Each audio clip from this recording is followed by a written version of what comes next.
Bismillahirrahmanirrahim. Assalamualaikum warahmatullahi wabarakatuh. Waalaikumsalam warahmatullahi Waalaikumsalam wabarakatuh. warahmatullahi wabarakatuh.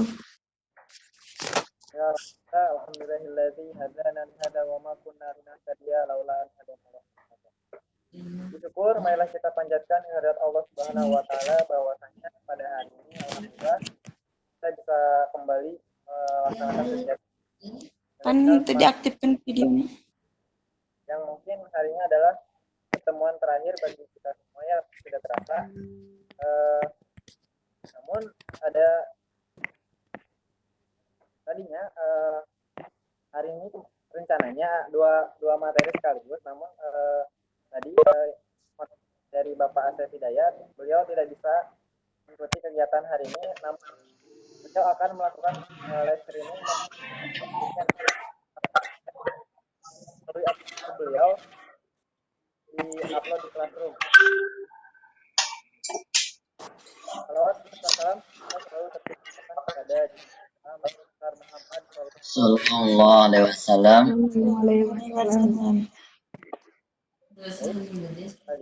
Pembawa acara atau host akan membawa acara yang pertama yaitu pembukaan, acara yang kedua penyampaian materi, acara yang ketiga sesi tanya jawab, dan acara yang terakhir. Untuk mempersingkat waktu, kita buka acara ini dengan bacaan basmalah bersama-sama.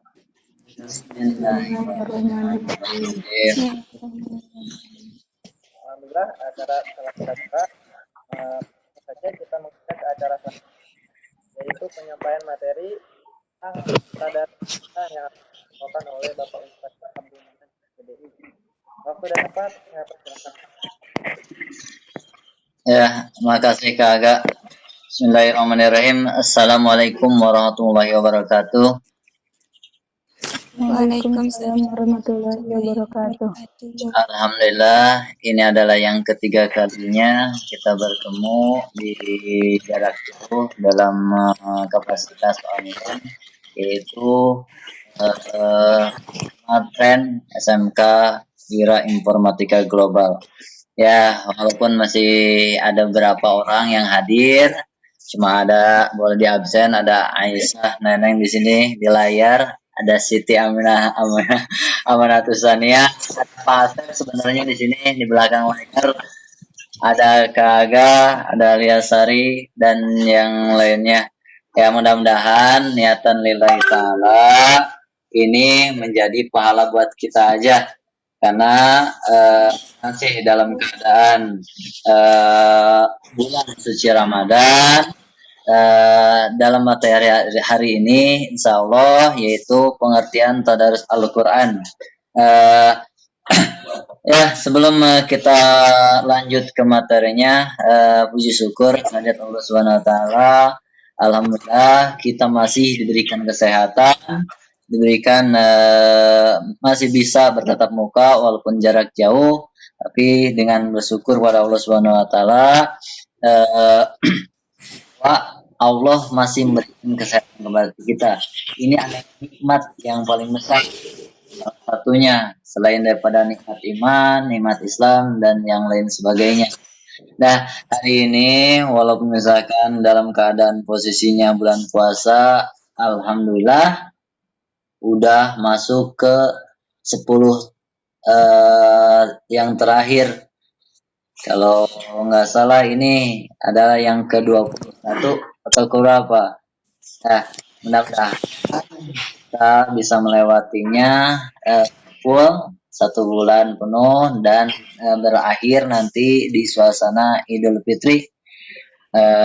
Minta maaf yang pertama sebelum takut-takutnya nanti nggak nyampe ke Idul Fitri umur kita, siapa yang tahu.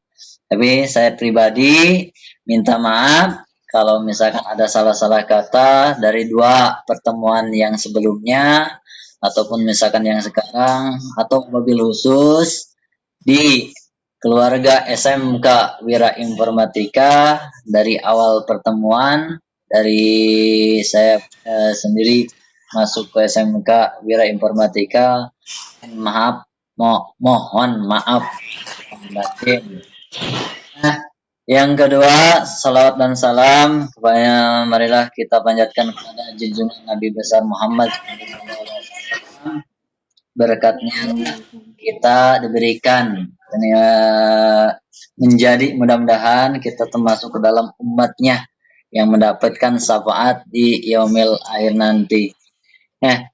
Alhamdulillah hari ini pertemuannya sesuai yang diutarakan oleh pembawa acara Kak.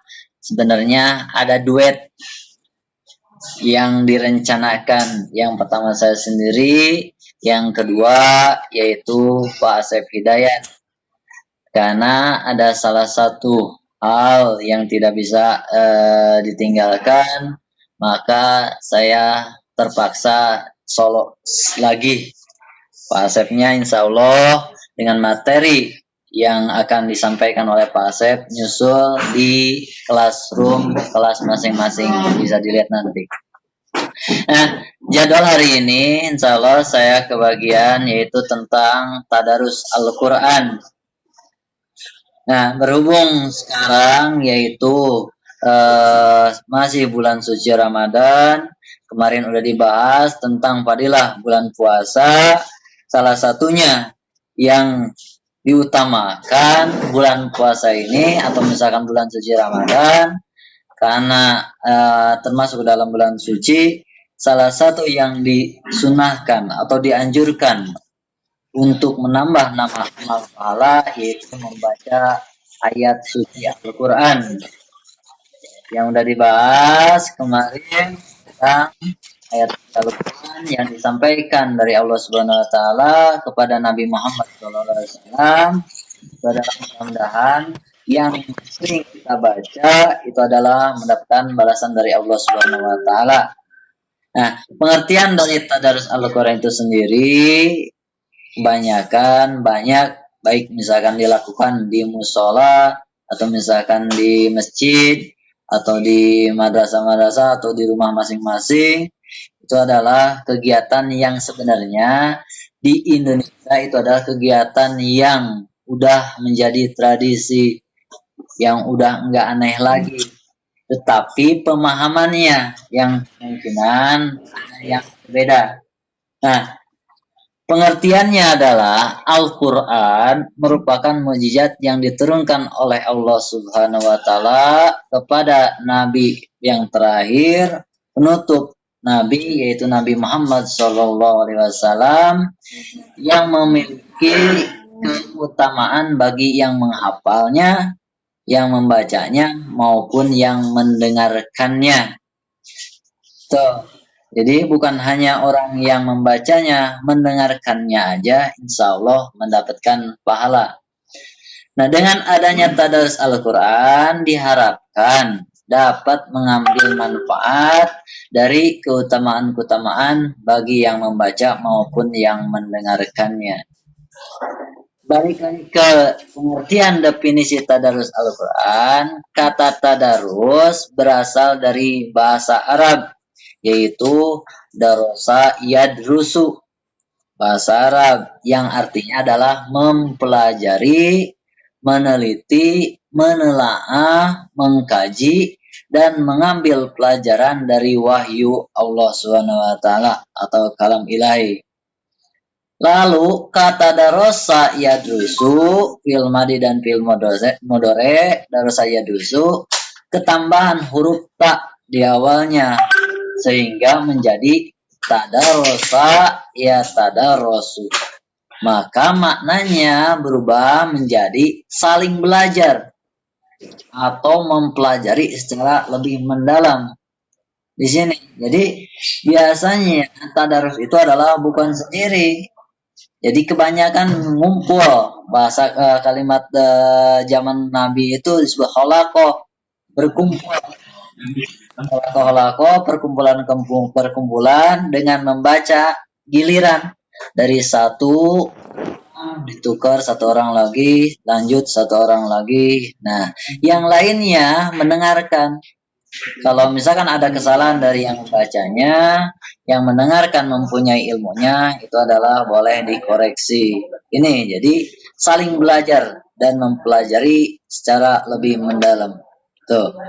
Nah, istilah tadarus sebenarnya agak berbeda antara bentuk yang kita saksikan sehari-hari dengan makna bahasannya.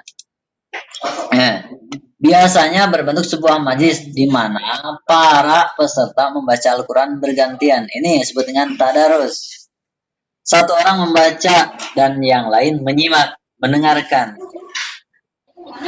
Dengan pahala Al-Quran adalah bukan hanya bacanya, mendengarkannya aja itu adalah mendapatkan pahala. Ini jadi mendengar, membaca, dan yang lain menyimak. Atau membaca Al-Quran secara serentak dan bersama-sama serta didampingi oleh pembimbing. Ya, ada pembimbingnya. Bukan balapan, bukan sebanyak-banyaknya, misalkan yang paling banyak itu pemenangnya. Bukan ke sana tujuan dari tadarus itu. Jadi secara bersama-sama. Itu. Tadarus Al-Quran atau kegiatan membaca Al-Quran merupakan bentuk peribadatan yang diyakini dapat mendekatkan diri pada Allah Subhanahu wa Ta'ala. Orang iman, orang yang beriman, orang yang merasa dirinya Islam, orang Islam itu adalah meyakini bahwa Al-Quran itu adalah kalam ilahi. Jadi selain membacanya, mendengarkannya adalah mendapatkan pahala. Ini. Nah, dari situ dapat supaya ketika kita membaca Al-Quran ataupun misalkan mendengarkan, dapat meningkatkan keimanan dan ketakwaan yang berimplikasi pada sikap dan perilaku yang positif, dapat mengontrol diri, dapat tenang, terus lisan terjaga, dan istiqomah dalam beribadah. Ini tujuan dari tadarus awalnya. Yang selanjutnya hikmah tadarus Al-Quran. Apa aja sih hikmah dari tadarus itu? Yang pertama adalah memahami. Nanti memahami segala sesuatu baik ketauhidan, hukum, kisah, alat, ilmu pengetahuan, janji, peringatan, dan lain sebagainya. Yang khususnya kita mungkin ada kelemahannya, kelemahan dari soal bahasa. Makanya ada beberapa Al-Quran, mushaf Al-Quran yang dilampiri dengan artinya. Sekarang itu banyak, bukan hanya artinya, tetapi dilampiri dengan ilmu tajwidnya, dilampiri dengan tafsirnya, bahkan dilampiri dengan asbabun nuzulnya. Itu Bapak Al-Quran. Jadi insya Allah dengan adanya keinginan dari kita masing-masing, kita bisa memahaminya. Tapi ketika kita tidak paham, balik lagi membacanya aja, itu adalah mendapatkan insya Allah, mendapatkan pahala. Yang kedua, mendapat ketenangan hati bagi siapapun yang membacanya. Nih, boleh seandainya manusia wajar itu adalah memiliki rasa was-was. Rasa was-was. Nah, dari situlah ketika ada rasa was-was dalam diri kita, yang pertama kata Nabi adalah melaksanakan sholat. Yang kedua, kalau misalkan udah sholat, itu adalah baca Al-Quran. Insya Allah, hatinya nanti akan menjadi tenang. Dan yang ketiga, Al-Quran sebagai obat yang manjur. Syifa'un. Kan? Asyifa. Makanya nama-nama dari Al-Quran itu ada yang disebut dengan asyifa. Itu penawar. Atau misalkan jadi obat. Obat apa? Obat penenang. Pikiran, obat hati. Itu adalah insya Allah. Makanya perbanyak-banyak dari Al-Quran. Nah, karena Al-Quran adalah kalam ilahi, kalam dari Allah Subhanahu wa Ta'ala yang diturunkan oleh kepada Nabi Muhammad SAW, maka ada adab-adab atau cara-cara bagaimana cara membaca Al-Quran itu sendiri. Yang pertama adalah harus dalam keadaan suci, duduk yang sopan dan tenang. Tapi kalau misalkan ketika ada penghafalan bagi orang hafiz atau hafizoh, ya boleh, misalkan sambil menghafal itu ada yang duduk, ada yang juga berdiri jalan-jalan supaya hafalannya diperkuat lagi. Tapi tekniknya kebanyakan yang hafalan juga adalah harus tenang, harus dan duduk yang sopan dan tenang. Yang kedua, membaca Al-Quran dengan pelan. Sebut pelan itu adalah warattilil Qur'ana tartila. Jadi perlahan-lahan. agar dapat menghayati ayat yang dibacanya. Dan yang ketiga, membacanya dengan khusyuk. Ini adalah dengan harus adanya latihan-latihan. Yang keempat, membaguskan suara ketika membacanya. Mencoba, walaupun bukan Qori'ah, tetapi karena dalam membaca Al-Quran ada kaidah-kaidahnya, ada tata caranya, dengan ilmu tajwidnya, ada panjang pendeknya, wakofnya, wasolnya, maka ada pembagusan suara kita membacanya. Dan yang kelima yaitu membacanya diawali dengan isti'azah, ta'awuz nantinya. Nah, beberapa adab yang lain yang harus diperhatikan dalam baca Al-Quran. Yang pertama adalah hendaklah membaca Al-Quran berniat ikhlas. Ikhlas lillahi ta'ala. Bukan karena ingin banyaknya. Ingin banyak membaca Al-Quran. Jadi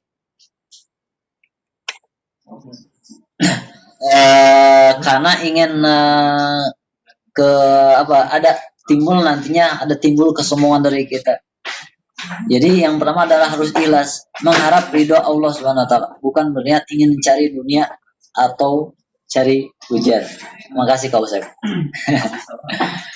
Nah, yang kedua, disunahkan membaca Al-Quran dalam keadaan mulut yang bersih.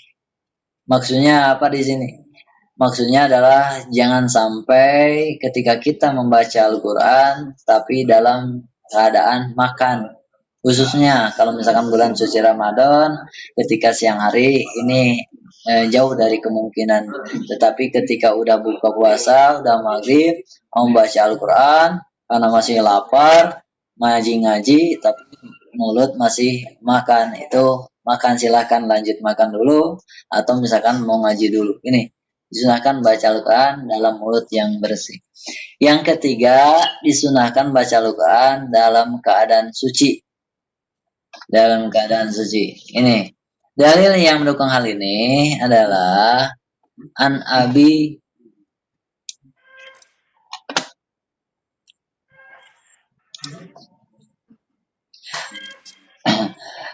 Bakrin An Abi Bakr ibni Muhammad ibni Amrin ibni Hazmin an abihi an jaddihi anna Rasulullah sallallahu alaihi wasallam kataba ila ahli Yamani kitaban fakana fihi la yamassul Qur'ana illa tahirun.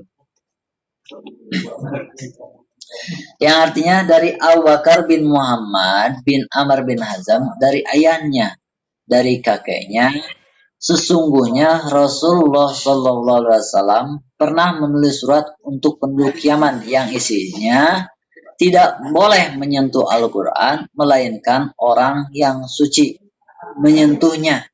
Ini, tapi bagaimana kalau misalkan kita dalam keadaan tidak suci, dalam hadas, tapi membaca? Kalau misalkan membaca itu lain soal. Ya, nanti ada beberapa istilah, insyaallah kita bahas. Nah, yang keempat, mengambil tempat yang bersih untuk baca Al-Quran. Walaupun dalam pengertian membaca Al-Quran itu adalah mendapatkan pahala, tetapi ada larangan-larangan. Tidak boleh membaca Al-Quran di tempat-tempat yang kotor. Salah satunya adalah di tempat kamar mandi. Itu. Nah, jadi membacanya harus di tempat yang suci atau misalkan membaca yang tempat yang bersih. Nih, yang kelima, menghadap kiblat ketika membaca Al-Quran. Ini adabnya aja. Tapi bagaimana kalau misalkan enggak? Ya enggak jadi masalah. Cuma ada adabnya aja. Tidak menjadi membatalkan atau misalkan tidak menjadi dosa. Tetapi cuma adab cara-caranya. Yang keenam, memulai membaca Al-Quran dengan membaca ta'awuz, yaitu a'udzubillahi minasyaitonirrajim. Nih. Nah, firman Allah dalam surat An-Nahl, a'udzubillahi minasyaitonirrajim, bismillahirrahmanirrahim. Fa iza qara'tal Qur'ana fasta'iz billahi minasyaitonirrajim. Yang artinya, apabila kamu membaca Al-Quran, hendaklah kamu meminta perlindungan kepada Allah dari setan yang terkutuk. Balik lagi kepada adab yang tadi, yaitu dengan tartila, enggak dengan tergesa-gesa. Apalagi tidak membaca ta'awuz, atau misalkan tidak membaca basmalah, langsung baca aja. Karena targetnya yang berbeda. Nih, baca ta'awuz, baca basmalah, dan baca Al-Quran dengan tartil. Dan yang ketujuh, membaca Bismillahirrahmanirrahim. Yang barusan masih keulas, yaitu yang ke-8-nya, hendaknya ketika membaca Al-Quran dalam keadaan khusyuk dan berusaha untuk mentadabur atau merenungkan setiap ayat-ayat yang dibacanya. Perintah Allah untuk mentadabur Al-Quran itu tercantum dalam surat Muhammad ayat 24. A'udzubillahi minasyaitonirrajim. Bismillahirrahmanirrahim. Afala yatadabbaruna al-Qur'ana am ala qulubin aqfaluha. Maka apakah mereka tidak memperhatikan Al-Quran ataukah hati mereka terkunci? Ya, bagaimana cara mentadaburi Al-Quran? Yaitu dengan cara yang pertama membaca ayat sucinya, yang kedua boleh memahami ilmu tajwidnya, apalagi memahami tentang tafsirnya, atau bisa dibaca arti dari ayat suci Al-Quran itu sendiri. Nah,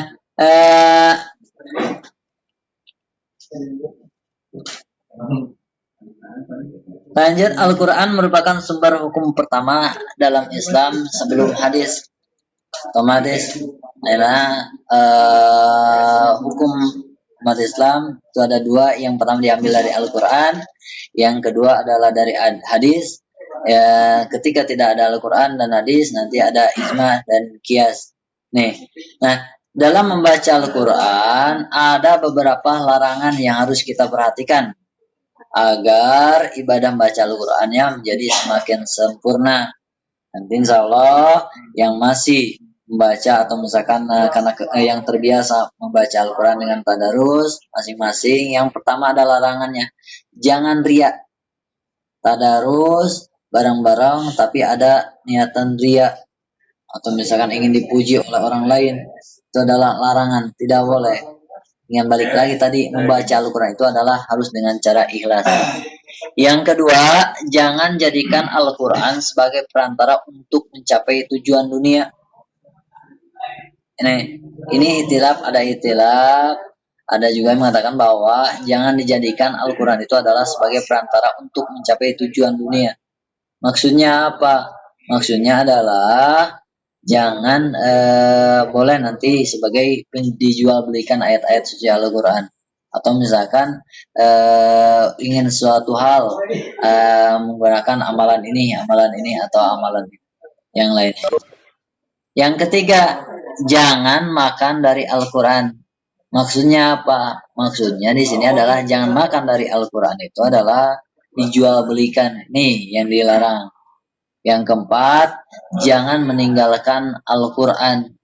Membacanya enggak, memahaminya juga enggak, atau misalkan mentadaburinya juga enggak. Dan yang kelima, jangan berlebih-lebihan terhadap Al-Quran. Di dalam surat Al-A'raf ayat 31, Allah berfirman, A'udzubillahi minasyaitonirrajim. Bismillahirrahmanirrahim. Innahu la yuhibbul musrifin. Yang artinya, sesungguhnya Allah tidak menyukai hal-hal yang berlebih-lebihan. Dalam hal apa? Boleh dalam hal berlebih-lebihan karena panjang pendeknya, karena udah ada pengaturannya dalam ilmu tajwid. Nih, dalil tentang keutamaan membaca Al-Quran. Bulan Ramadan merupakan bulan Al-Quran karena diturunkannya Al-Quran. Ini dalam surat Al-Baqarah ayat 185, Allah berfirman, A'udzubillahi minasyaitonirrajim. Bismillahirrahmanirrahim.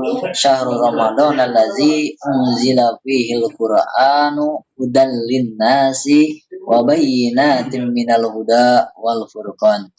Nih, ini ada tentang penjelasannya. Bulan Ramadan adalah bulan yang dalamnya diturunkan Al-Quran sebagai petunjuk bagi manusia, sebagai petunjuk hudal linnas. Nah, yang selanjutnya dari sahabat Abu Umamah Al-Bahili radhiyallahu anhu, Nabi Muhammad SAW bersabda, "Iqra'ul Qur'ana fa innahu ya'ti yaumal qiyamah syafi'an li ashabi." Yang artinya, bacalah oleh kalian Al-Quran karena ia akan datang pada hari kiamat kelak sebagai pemberi syafaat bagi orang-orang yang rajin membacanya. Insya Allah mudah-mudahan kita termasuk ke dalam golongan orang-orang yang pertama adalah orang yang mendapatkan syafaat dari Nabi kita Muhammad SAW. Yang kedua, mudah-mudahan mendapatkan syafaat dari bacaan Al-Quran yang kita baca. Yang selanjutnya, dorongan dan motivasi untuk memperbanyak membaca Al-Quran. Jangan sampai terlupakan darinya karena aktivitas-aktivitas yang lain. Allah jadikan Al-Quran memberikan syafaat kepada orang-orang yang senantiasa rajin membacanya dan mengamalkannya ketika di dunia. Nah, yang kedua, dari sahabat Abu Umamah, kagak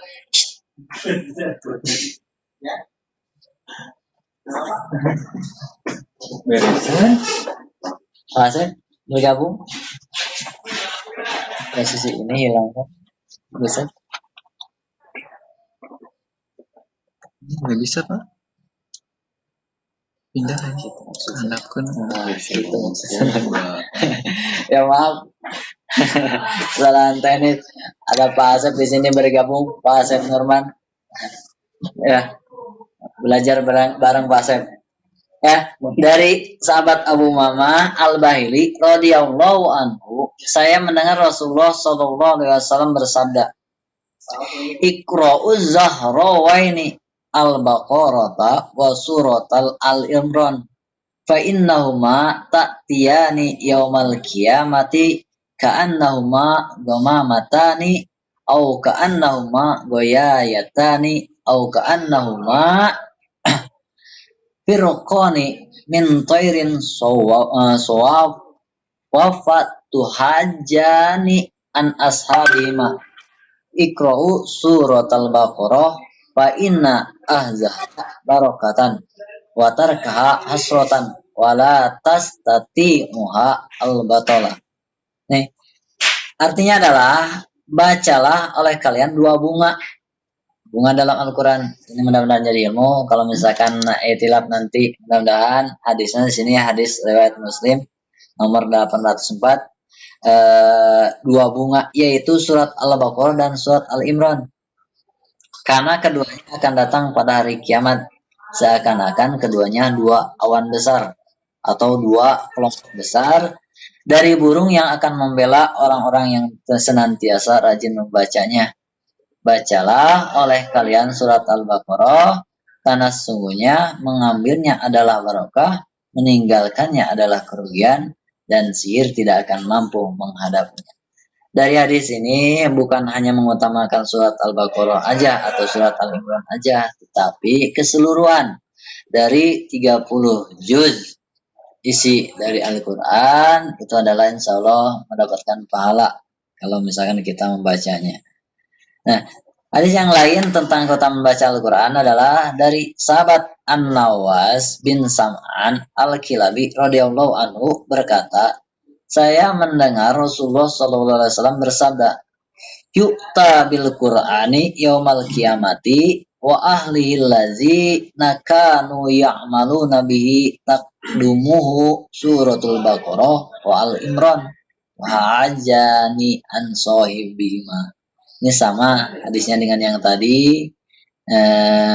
Ada beberapa keutamaan-keutamaan yang diutarakan oleh beberapa ulama atau para sahabat karena sering didawamkannya aja.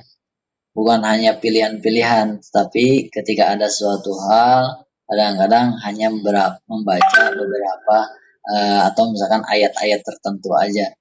yang insya Allah pembahasannya beberapa hadis yang menjelaskan yang sering kita dawamkan di SMK Wira Informatika Global, khususnya ketika hari Jumat sering membaca surat Al-Kahfi ayat 1 sampai 10. Itu adalah mudah-mudahan menjadi amalan buat kita masing-masing. Nah, yang selanjutnya pada hadis ini Rasulullah SAW memberitakan bahwa surat Al-Baqarah dan Al-Imran akan membela orang-orang yang rajin bacanya. Dalam artian yang tadi diulas, bukan pilih-pilih ayat. Nah, tapi ini ada hadisnya. Namun Rasulullah SAW mempersyaratkan dalam hadis ini dalam dua hal, yaitu yang pertama adalah membacanya atau membaca Al-Qur'annya, yang kedua adalah beramal dengannya. Itu. Nah. Kemana Pak Sub? Nah, dari hadis ini terdapat lagi, ada dalam hadis ini terdapat dalil bahwa tujuan terpenting turunkannya Al-Qur'an adalah untuk diamalkan, bukan hanya membacanya aja. Dari surat Al-Baqarah dan Al-Imran tadi. Hal ini diperkuat oleh firman Allah Subhanahu wa taala. A'udzubillahi minasyaitonirrajim. Bismillahirrahmanirrahim. Kitabun anzalnahu ilaika mubarakan liyadabbiru ayatihi wa liyatazakkaru ulul albab. Ini adalah sebuah kitab yang kami turunkan kepadamu penuh dengan berkah supaya mereka mentadaburi atau memperhatikan ayat-ayatnya dan supaya mendapat pelajaran bagi orang-orang yang mempunyai pikiran atau bagi orang-orang yang berpikir. Nih, tujuan diturunkannya adalah Al-Quran. Yang pertama adalah untuk dibaca dan ditadaburinya. Yang kedua, diimani segala beritanya. Diyakini bahwa itu adalah kalam ilahi dari Allah melalui wasilah Nabi Muhammad SAW. Yang ketiga, diamalkan segala hukumnya. Yang keempat, direalisasikan segala perintahnya. Dan yang kelima, dijauhi segala larangannya. Ini. Hadis yang lain tentang keutamaan Al-Quran adalah dari sahabat Utsman bin Affan radhiyallahu anhu berkata bahwa Rasulullah Shallallahu Alaihi Wasallam bersabda, "Khairukum man ta'allamal Qur'ana wa 'allamahu." Rawal Bukhari. Yang artinya adalah sebaik-baiknya kalian adalah yang mempelajari Al-Quran dan mengajarkannya. Belajar dan mengajarkannya. Ini. Yang kelima, dari hadis yang lainnya adalah dari Ummul Mukminin Aisyah radhiyallahu anha berkata bahwa Rasulullah SAW bersabda, "Allazina yaqra'ul Qur'ana wa huwa mahirun bihi masabaratil kiramil bararati wallazina yaqra'ul Qur'ana wa ta'u fihi wa huwa alaihi syakun lahu ajroni." Muttafaqun alaih. Yang artinya Al-Qur'an dan yang membaca Al-Qur'an dan dia mahir membacanya, dia bersama para malaikat yang mulia. Orang yang membaca Al-Qur'an dan dia mahir, udah fasih atau misalkan udah lancar bacanya. Dalam hadis ini bahwa dikatakan bahwa dia bersama para malaikat yang mulia. Sedangkan yang membaca Al-Quran namun dia tidak tepat dalam bacanya dan mengalami kesulitan, maka baginya dua pahala. Ini pahalanya kenapa jadi dua pahala? Pahala bagi dua pahala. Yang pertama ada pahala tilawahnya, membacanya. Yang kedua adalah pahala atas pencapaian dan kesulitan yang ia alami. Jadi yang belum merasa lancar membacanya bukan jadi kendala. Justru itu adalah insya Allah mendapatkan menjadi pahala.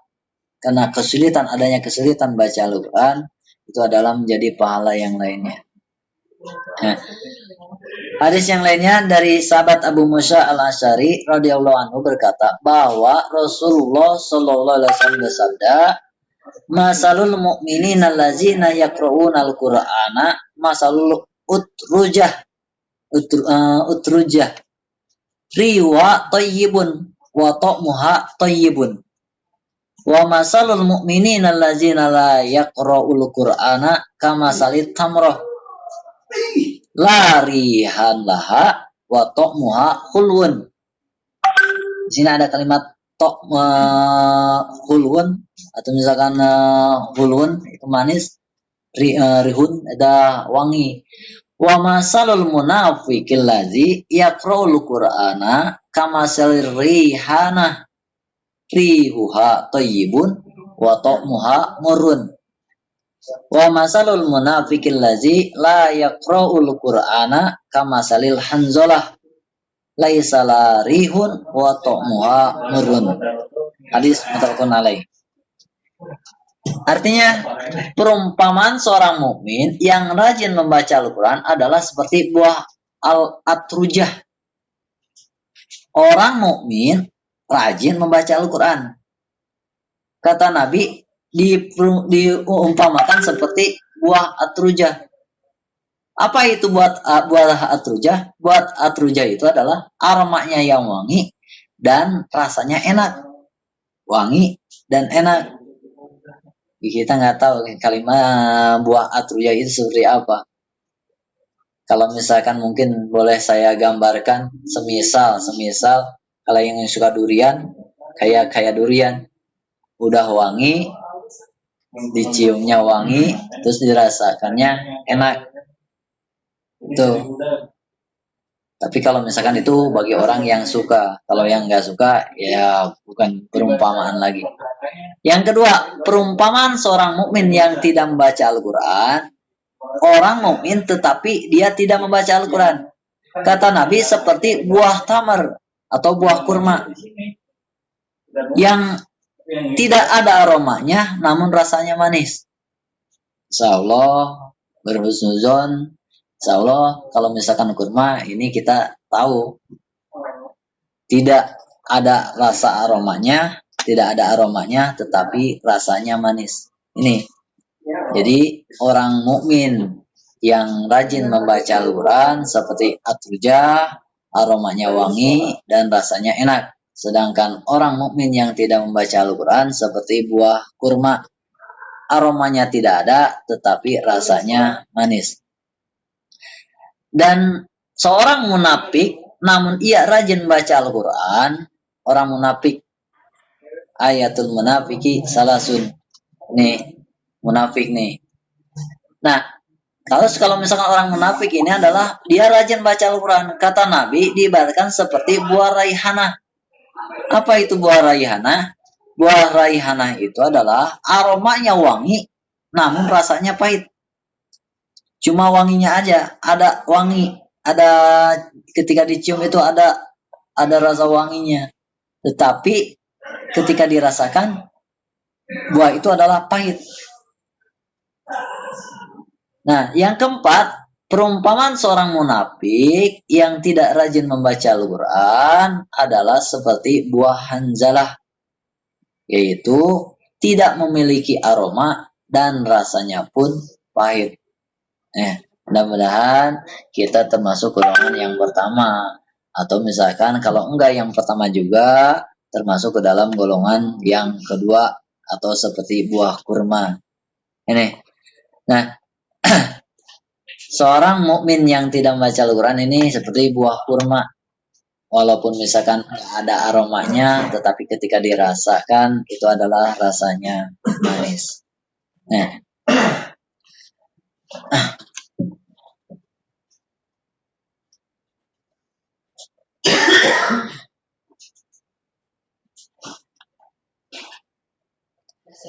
Hadis yang lain dari sahabat Umar bin Khattab radhiyallahu anhu bahwa Nabi SAW bersabda, "Innallaha yarfa'u bihadzal kitab aqwaman wa yad'u bihi akharina." Hadis riwayat Muslim. Yang artinya, sesungguhnya Allah dengan Al-Quran ini mengangkat suatu kaum dan menghinakan kaum yang lainnya. Mudah-mudahan walaupun dalam keadaan kondisi sekarang namanya ada COVID-19, dalam suasana bulan suci Ramadan, banyak orang yang tadarusan atau membaca ayat suci Al-Quran.